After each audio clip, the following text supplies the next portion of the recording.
नमस्कार दोस्तों, distance protection series के इस एक और लेक्चर में आपका स्वागत है। आज हम देखेंगे कि फॉल्ट रेजिस्टेंस का डिस्टेंस प्रोटेक्शन के ऊपर क्या इफेक्ट होता है।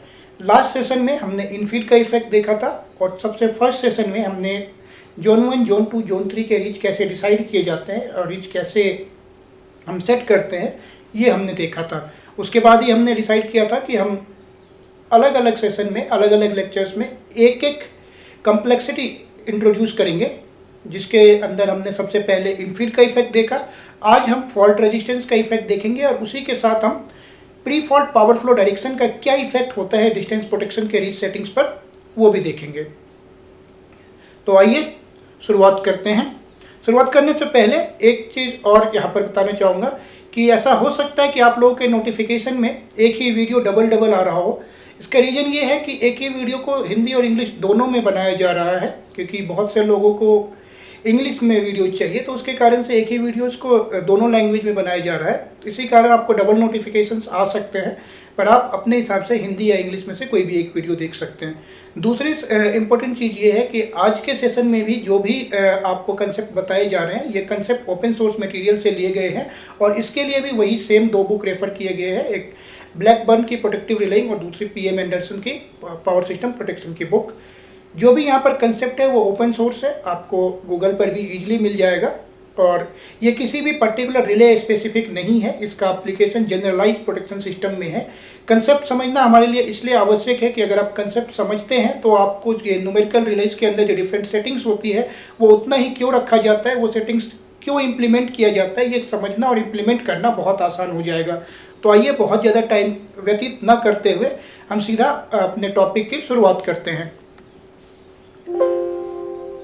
सबसे पहले effect of fault resistance on distance protection. इसके अंदर आज हमने फिर से वही जो लास्ट सेशन में किया था वही सेम चीज़ कर रहे हैं। हम इस टॉपिक को समझने के लिए बेसिकली क्या कर रहे हैं कि दो डिफरेंट सिस्टम्स कंसिडर करेंगे। पहले रेडियल सिस्टम इसीलिए क्योंकि अगर आप रेडियल सिस्टम में कैसे एनालिसिस करते हैं वो समझ जाएंगे तो एक कॉम्प्लेक्स सिस्टम में, इंटरकनेक्टेड सिस्टम में जो एनालिसिस करने का रहेगा वो बहुत ही ईजिली हम समझ सकते हैं। तो रेडियल सिस्टम के अंदर अभी हमने क्या किया हुआ है, सिंपल हमने एक सोर्स दिखाया हुआ है जो कि M बस के पीछे है और N दूसरा बस है। ये फॉल्ट पॉइंट है F। इस फॉल्ट पॉइंट का जो यहाँ पर रेजिस्टेंस है वो RF है और RM लास्ट सेशन की तरह ही यहाँ पर वो एक रिले है जो कि M बस पर इंस्टॉल किया गया हुआ है। ZMN टोटल इम्पिडेंस है इस ट्रांसमिशन लाइन MN का, जो कि दोनों बस के बीच में एक ट्रांसमिशन लाइन है। X टाइम्स ZMN का मतलब है कि जो फॉल्ट पॉइंट है हमारा वहाँ तक का इम्पिडेंस का एक फ्रैक्शन X और 1 - X मीन्स रिमेनिंग इम्पिडेंस। अब अगर आप इस रेडियल सिस्टम में देखें तो रेडियल सिस्टम में बेसिकली जो यहाँ पर फॉल्ट करंट होगा IF, वो बेसिकली IF और IM सेम ही चीज़ है। अगर हम VF निकालें यहाँ तक का फॉल्ट पॉइंट तक का टोटल हमारे पास फॉल्ट पॉइंट जो है, फॉल्ट पॉइंट का अगर हम वोल्टेज ड्रॉप देखें तो वो वोल्टेज ड्रॉप फॉल्ट पॉइंट का कितना होगा, IF × RF। और अगर हम रिले के द्वारा टोटल वोल्टेज मेजर्ड देखें तो वो वोल्टेज मेजर्ड कितना होगा, ये एक सिंगल लाइन डायग्राम की तरह भी आप इसको ट्रीट करके इजीली कैलकुलेट कर सकते हैं। तो वो टोटल वोल्टेज होगा VM = IM टाइम्स XZMN, जो टोटल इम्पिडेंस है उस फॉल्ट पॉइंट तक का वो, तो IM times XZMN plus VF। और VF कितना हमारे पास, IF RF, तो IM XZMN plus IM RF। तो अगर आप इसमें IM फैक्टर कॉमन ले लेते हो तो XZMN प्लस RF। और जो डिस्टेंस रिले RM यहाँ पर इंस्टॉल्ड है उसके द्वारा जो टोटल इम्पिडेंस मेजर्ड होगा वो कितना होगा, जो वोल्टेज VM है डिवाइडेड बाई जो यहाँ पर इसका करंट इसने मेजर किया IM, तो VM/IM। और अगर आप VM/IM यहाँ पर देखें तो वो क्या है, X time ZMN plus RF।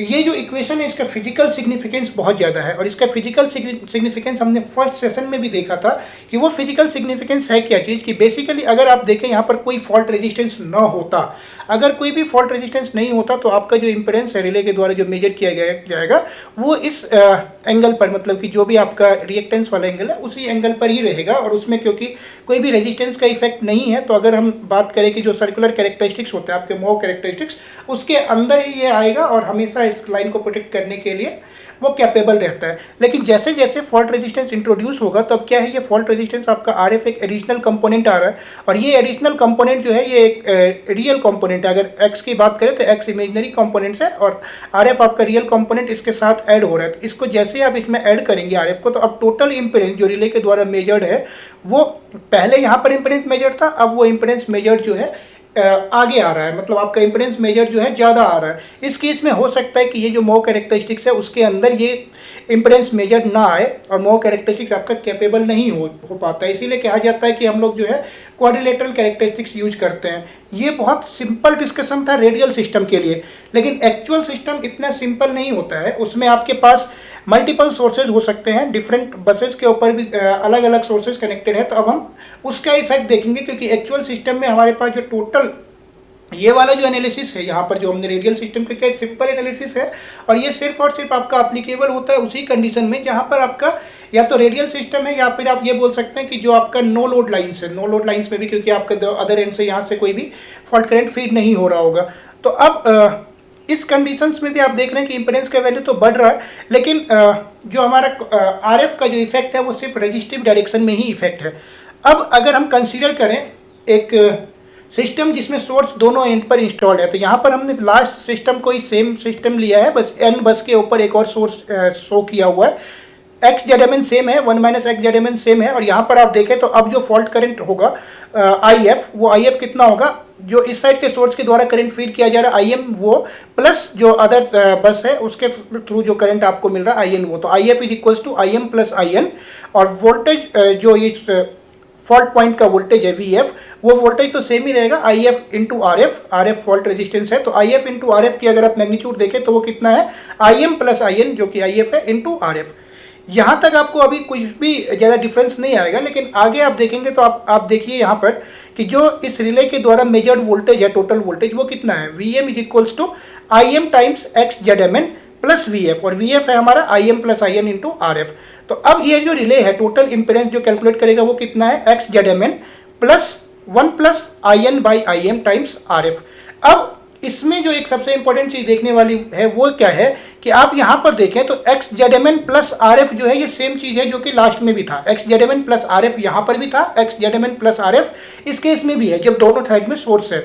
Additional इसमें क्या हो रहा है कि एक फैक्टर आ रहा है I N by I M का, और ये जो additional I N by I M का फैक्टर है ये बहुत ज़्यादा प्रॉब्लम क्रिएट्स करता है हमारे डिस्टेंस रिले के परफॉर्मेंस के ऊपर। क्यों? क्योंकि आपको पता है कि जो हमारा एसी सिस्टम है इसमें हम I N by I M का, यहाँ पर आप सिर्फ मैग्नीट्यूड को कंपनसेट नहीं करना है, आपको I N by I M जो है ये मतलब इसका सिंपल टर्म्स में, फिजिकल टर्म्स में आप देखें तो जो आई एन और आई एम है इसके फेज जो है ये दोनों कभी भी सेम फेजेस में नहीं रहेंगे। आपके आई एन और आई एम के बीच का जो फेज एंगल डिफरेंस है उसके कारण से ये जो टोटल फैक्टर है वो बहुत ही अलग टाइप से बिहेव करता है। आपको पता है कि जो एसी सिस्टम है इस एसी सिस्टम में क्या होगा, एम बस और एन बस के बीच में जो पावर फ्लो होगा वो पावर फ्लो हमारा किस चीज़ पर डिपेंड करता है, इन दोनों बस के जो वोल्टेजेस हैं उन दो वोल्टेजेस के बीच का एंगल डिफरेंस के ऊपर। अब अगर हम पावर फ्लो के मतलब सिंपल टर्म्स में हमें पता है कि पावर होता है V S V R by X sine delta, और अगर आप बात कर रहे हैं कि पावर एम बस से एन बस की तरफ एक्सपोर्ट हो रही है तो उस केस में क्या होगा, एम बस से एन बस की तरफ अगर पावर एक्सपोर्ट हो रहा होगा तो एम बस का जो वोल्टेज होगा वो एन बस को लीड कर रहा होगा।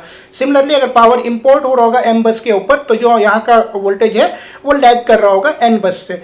अगर यहाँ का वोल्टेज लीड या वोल्टेज लैग कर रहा है तो सेम इफेक्ट आपको करंट में भी दिख रहा होगा।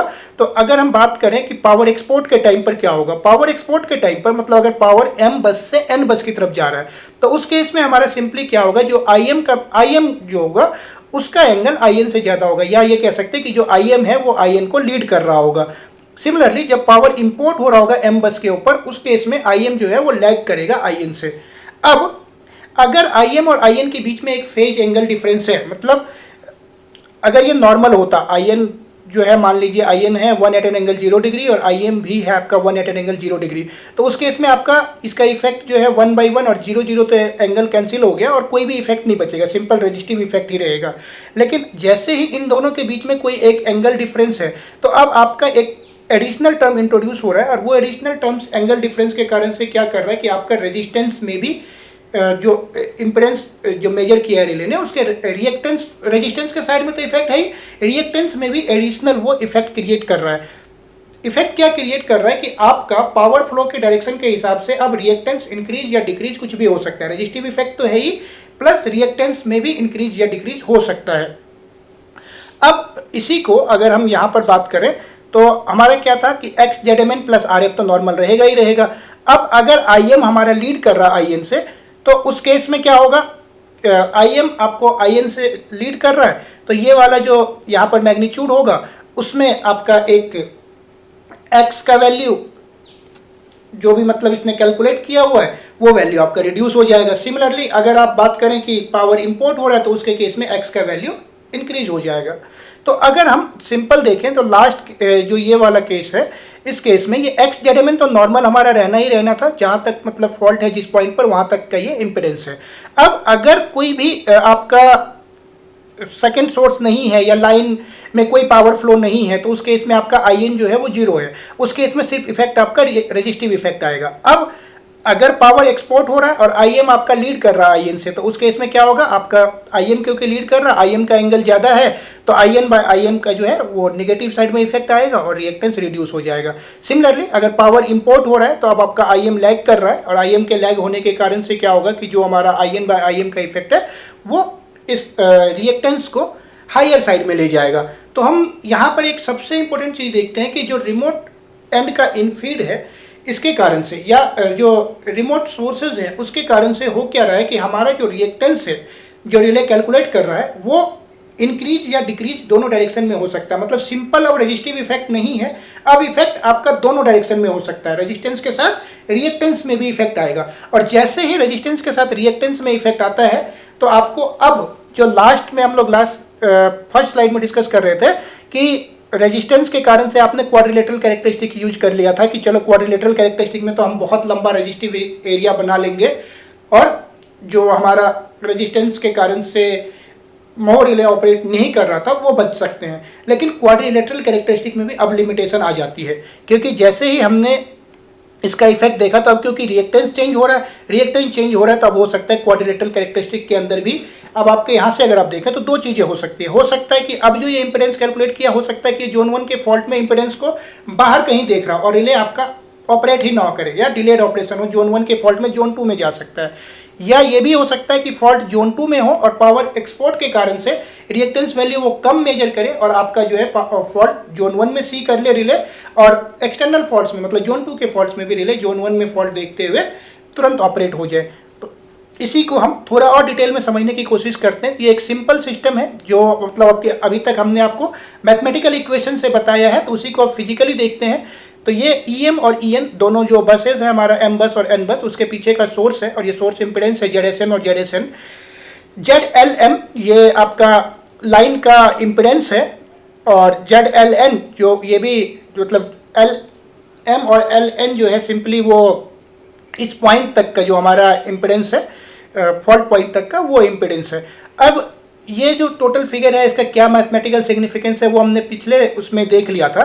तो पिछले में जब हमने देखा था तो वहाँ पर आपको ये चीज़ें क्लियर थी कि अगर पावर इंपोर्ट हो रहा है या पावर एक्सपोर्ट हो रहा है उसके बेसिस पर हमारा रिएक्टेंस का इफेक्ट जो है रिएक्टेंस इंक्रीज हो सकता है या डिक्रीज हो सकता है। अब अगर फर्स्ट केस कंसिडर करते हैं हम यहाँ पर कि पावर हमारा इंपोर्ट हो रहा है, यहाँ पर रिवर्स फ्लो का मतलब है कि पावर जो है वो N बस से M बस की तरफ आ रहा है। ILD जो है वो लोड का डायरेक्शन था। तो अब अगर हम बात कर रहे हैं कि पावर इंपोर्ट हो रहा है, पावर इंपोर्ट हो रहा है मीन्स आपका पावर N बस से M बस की तरफ फ्लो हो रहा है। उसका मतलब क्या होगा कि जो IM है वो IN से लैग कर रहा होगा। उस केस में हमारा क्या होगा, अगर IN IM से लैग कर रहा होगा तो ये IN बाय IM का वैल्यू पॉजिटिव होगा और IN बाय IM का वैल्यू पॉजिटिव होने के कारण से क्या होगा कि आपका जो ये रिएक्टेंस पर इफेक्ट है वो पॉजिटिव साइड में जाएगा और रिएक्टेंस पे पॉजिटिव साइड में इफेक्ट होने के कारण से हो सकता है कि एक्चुअल फॉल्ट का इंपेडेंस ये था लेकिन आपका पावर इंपोर्ट के कारण से अब ये रिले इस फॉल्ट को यहाँ पर देख रहा है। जैसे ये रिले इस फॉल्ट को किसी दूसरे लोकेशन पर देखेगा तो अब ये इस रिले के लिए फॉल्ट जोन 1 में नहीं बचा है, तो ये रिले इस कंडीशन में क्या हो सकता है कि ऑपरेट ना हो या डिलेड ऑपरेशन हो, मतलब जोन 2 के टाइम डिले के बाद ही ऑपरेट होगी। सेकंड कंडीशन भी हो सकता है कि फॉल्ट आपका जोन 2 में था लेकिन पावर फ्लो आपके फॉरवर्ड डायरेक्शन में होने के कारण से, पावर फ्लो अगर फॉरवर्ड डायरेक्शन में होगा तो क्या होगा, IM जो है वो IN को लीड कर रहा होगा। अगर IM IN को लीड करेगा और आप यहाँ पर देखें IM ये IN को लीड कर रहा है तो IN बाय IM जो है वो नेगेटिव डायरेक्शन में रहेगा। IN बाय IM अगर नेगेटिव डायरेक्शन में रहेगा तो यहाँ से हम देखते हैं कि रिएक्टेंस जो है वो ड्रॉप होगा और अगर रिएक्टेंस ड्रॉप होगा तो अब जोन 2 के फॉल्ट को ये रिले जोन 1 में देखेगा। तो आपके पावर फ्लो के डायरेक्शन के हिसाब से ये हो सकता है कि ये रिले फॉरवर्ड फॉल्ट को मतलब जोन 2 के फॉल्ट को जोन 1 में देख ले, अगर पावर फ्लो फॉरवर्ड डायरेक्शन में है तो। दूसरी चीज ये भी हो सकता है कि जोन 1 के फॉल्ट को जोन 2 में देखें पावर इंपोर्ट के केस में। लेकिन यहाँ पर एक इंपॉर्टेंट चीज ध्यान देने वाली बात यह है कि ये सिर्फ IN/IM पे डिपेंडेंट नहीं है, इस बात पर भी ये बहुत निर्भर करता है कि आपका फॉल्ट रेजिस्टेंस का मैग्नीट्यूड कितना। अगर फॉल्ट रेजिस्टेंस नेग्लिजिबल होगा तो IN/IM के मैग्नीट्यूड से के रेशियो से बहुत ज़्यादा जोन्स में शिफ्टिंग होने के चांसेस नहीं रहते हैं। लेकिन आपका RF का वैल्यू भी अप्रिशिएबल है और IN और IM के बीच का फेज एंगल भी ठीक ठाक है। IN और IM के बीच के फेज एंगल ठीक ठाक होने का मतलब क्या है कि प्री फॉल्ट के टाइम पर आपका जो है पावर फ्लो ठीक ठाक हो रहा था। मतलब हो सकता है कि जो M बस और N बस के बीच में जो पावर फ्लो है वो आपका सपोज 200 या 300 मेगावाट है, उस केस में जो एंगल डिफरेंस होगा वो कुछ ज़्यादा होगा। अगर वही पावर फ्लो सिर्फ 10 मेगावाट या 20 मेगावाट है फॉल्ट आने से पहले, तो उस केस में जो एंगल डिफरेंस होगा वो बहुत कम होगा। अगर एंगल डिफरेंस बहुत कम है तो जो इसका रेशियो जब आप निकालेंगे IN/IM और उसका जो इफेक्ट है रिएक्टेंस के ऊपर वो भी उसी के कंपेरिजन में बहुत कम हो जाएगा। अब एक कंडीशन ये भी हो सकता है कि फॉल्ट जोन 1 में है, आपका पावर फ्लो बहुत ज़्यादा है और उसी टाइम पर फॉल्ट रेजिस्टेंस भी बहुत ज़्यादा है। मतलब जो फॉल्ट आया है उसका रेजिस्टेंस बहुत ज़्यादा है, प्री फॉल्ट पावर फ्लो भी बहुत ज़्यादा है। तो अब ये हो सकता है कि रिले इस फॉल्ट को जोन 1 में भी ना देखे और जोन 2 में भी ना देखे। तो इस कारण से आपका ये हो सकता है कि ये जो रिले है अभी ना तो जोन 1 में ऑपरेट हो ना जोन 2 में ऑपरेट हो। तो यहाँ पर हम एक सबसे इंपॉर्टेंट चीज़ देखते हैं कि जब हम थियोटिकली एक चीज़ पढ़ते हैं तो थियोटिकली हमें ये बताया जाता है कि मोर कैरेक्टरिस्टिक्स को हम एक लिमिटेशंस है कि हाइयर फॉल्ट रेजिस्टेंस कवरेज उसका नहीं होता है, इसके कारण से मो कैरेक्टरिस्टिक्स को यूज नहीं कर पाते। मो कैरेक्टरिस्टिक या कोई भी सिंपल जो है आपका सर्कुलर कैरेक्टरिस्टिक जो है उसको यूज इसलिए नहीं किया जाता है कि उसके रेजिस्टिव कवरेज थोड़े से कम होते हैं। अब अगर रिएक्टेंस की बात करते हैं, क्वाड्रिलेटरल की बात करते हैं, तो क्वाड्रिलेटरल में हम ये बोलते हैं क्वाड्रिलेटरल में आपका क्योंकि रेजिस्टिव रीच बहुत ज़्यादा है इसलिए हम क्वाड्रिलेटरल कैरेक्टरिस्टिक को यूज करके और रेजिस्टिव कवरेज इंक्रीज कर सकते हैं। लेकिन यहाँ पर हम देखते हैं कि क्वाड्रिलेटरल कैरेक्टरिस्टिक्स यूज करने के बावजूद भी अगर आपका पावर फ्लो के डायरेक्शंस को हम और प्री फॉल्ट पावर फ्लो को मैग्नीट्यूड प्लस डायरेक्शन दोनों का इफेक्ट प्लस फॉल्ट रेजिस्टेंस का इफेक्ट देखते हैं तो अब क्वाड्रिलेटरल भी बहुत ज़्यादा हमारा सपोर्ट नहीं कर पा रहा है। इस कारण से होता क्या है कि जो एक्चुअल में जब न्यूमेरिकल रिले में इंप्लीमेंट किया जाता है तो वहाँ पर हम पॉलीगन कैरेक्टरिस्टिक्स यूज करते हैं। और ये जो ऊपर का आप यहाँ पर देख रहे हैं कि जोन 1 और जोन 2 में जब मतलब पावर फ्लो के डायरेक्शन के कारण से और पावर फ्लो के मैग्नीट्यूड के कारण से जो हमारा इंपेडेंस जोन 1 से जोन 2 में शिफ्ट हो रहा है या जोन 2 से जोन 1 में शिफ्ट हो रहा है, उसके कारण से जो अपर कैरेक्टरिस्टिक्स होता है, जो अपर लाइन से पैरेलल टू R एक्सिस, इसको डायनामिक बनाया जाता है। और किसी भी न्यूमेरिकल रिले में, चाहे सीमेंस की न्यूमेरिकल रिले हो, चाहे अल्स्टॉम की न्यूमेरिकल रिले, कोई भी न्यूमेरिकल रिले, एक वहाँ पर एंगल सेट किया जाता है 5 डिग्री और 6 डिग्री और 7 डिग्री। जनरली 5 डिग्री होता है। 5 डिग्री का मतलब वो वही है, पावर फ्लो को कंपनसेट करता है कि 5 डिग्री अप या 5 डिग्री डाउन दोनों डायरेक्शंस में इसको डायनामिकली वो कंपनसेट करता है depending upon pre fault power flow magnitudes.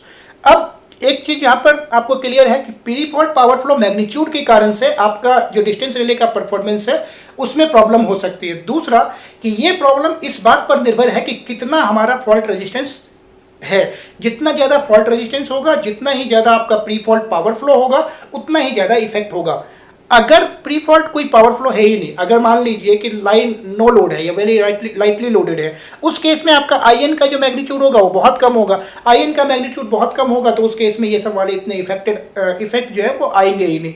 या रिमोट एंड पर कोई सोर्स नहीं है, उस साइड में कुछ सोर्स फॉल्ट करंट फीड नहीं कर पा रहा है, तो IN का मैग्नीट्यूड फिर बहुत कम है, तो उस केस में हो सकता है कि आपका इसका इफेक्ट ना हो। लेकिन एक कॉम्प्लेक्स ग्रिड के अंदर जहाँ पर मल्टीपल सोर्सेज हैं, पावर फ्लो भी काफ़ी ठीक ठाक चलेगा, तो वहाँ पर ये सब प्रॉब्लम्स बहुत ज़्यादा होती है। तो उम्मीद है कि ये आपको ये टॉपिक क्लियर होगा। आने वाले सेशन में हम एक और नए टॉपिक पर डिस्कशन करेंगे जहाँ पर हम लोड एनक्रोचमेंट को समझने की कोशिश करेंगे कि लोड एनक्रोचमेंट क्या होता है, लोड एनक्रोचमेंट का डिस्टेंस प्रोटेक्शन रिले पर क्या असर होता है, क्या इफेक्ट होता है। इसके साथ ही हम सीरीज कंपनसेटेड लाइंस को भी डिस्कस करेंगे और पावर स्विंग को भी डिस्कस करेंगे। Thank you.